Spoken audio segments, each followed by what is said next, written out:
बिस्मिल्लाहिर्रहमानिर्रहीम। मिशकात शरीफ की हदीस नंबर 4994 है, जिसको हज़रत अब्दुल्ला बिन मसूद रज़ियल्लाहु ताला अन्हु रिवायत करते हैं कि नबी अकरम सल्लल्लाहु अलैहि वसल्लम ने इरशाद फरमाया, इन्नल्लाह क़सम बैनकुम अख़लाक़कुम कमा क़सम बैनकुम अर्ज़ाक़कुम, इन्नल्लाह युअति दुनिया मन युहिब्बु व मन ला युहिब्बु वला युअति दीना इल्ला मन अहब्बा फमन आताहुल्लाहु दीना फ़क़द अहब्बहु। कि हज़ूर अकरम सल्लल्लाहु अलैहि वसल्लम ने इरशाद फरमाया कि अल्लाह तबारक व तआला ने तुम्हारे दरमियान अखलाक को तकसीम फरमाया है जिस तरह उसने रिज़्क़ को तकसीम फरमाया। यानी जिस तरह किसी को कम रिज़्क़ दिया, किसी को ज़्यादा रिज़्क़ दिया, इसी तरह अखलाक भी उसने तकसीम किए हैं। किसी को ज़्यादा अच्छे अखलाक दिए हैं, किसी को कम दिए और किसी को कुछ भी नहीं दिया।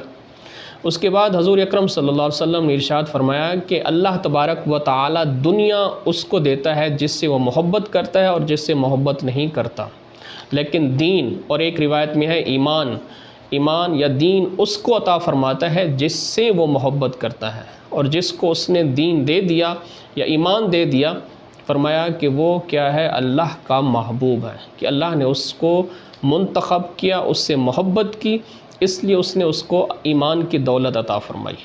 इस हदीस से मालूम हुआ कि अल्लाह तबारक व तआला ने अगर किसी को अच्छे अखलाक दिए हैं तो अपने आप को खुश नसीब समझे, खुशकिस्मत समझे कि कुदरत की निगाह इंतखाब ने उसको पसंद किया है।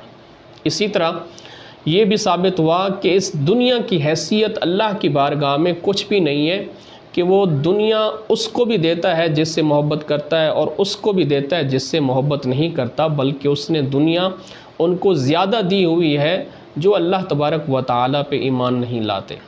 इससे ये भी साबित हुआ कि वो लोग जिनको अल्लाह ताला ने ईमान की दौलत दी और वो लोग जो दीन का काम करते हैं, जिनको दीन की दौलत दी, वो अपने आप को खुश नसीब समझें, खुशकिस्मत समझें। तो जिस तरह दीन जिसको अता फ़रमाया या ईमान जिसको अता फ़रमाया वो खुश नसीब है, तो इसी तरह वो ज़्यादा खुश नसीब है जो उस रब के दीन का खादिम है, दीन की खिदमत करता है। और इसमें कोई कैद नहीं है कि उसको दीन की खिदमत के मौक़े ज़्यादा मिलते हैं या कम। अगर समंदर के मुकाबले में एक कतरा भी वो दीन की खिदमत करता है, फिर भी अपने आप को खुश नसीब समझे। क्यों? इसलिए कि अल्लाह तबारक व तआला उससे मोहब्बत करता है।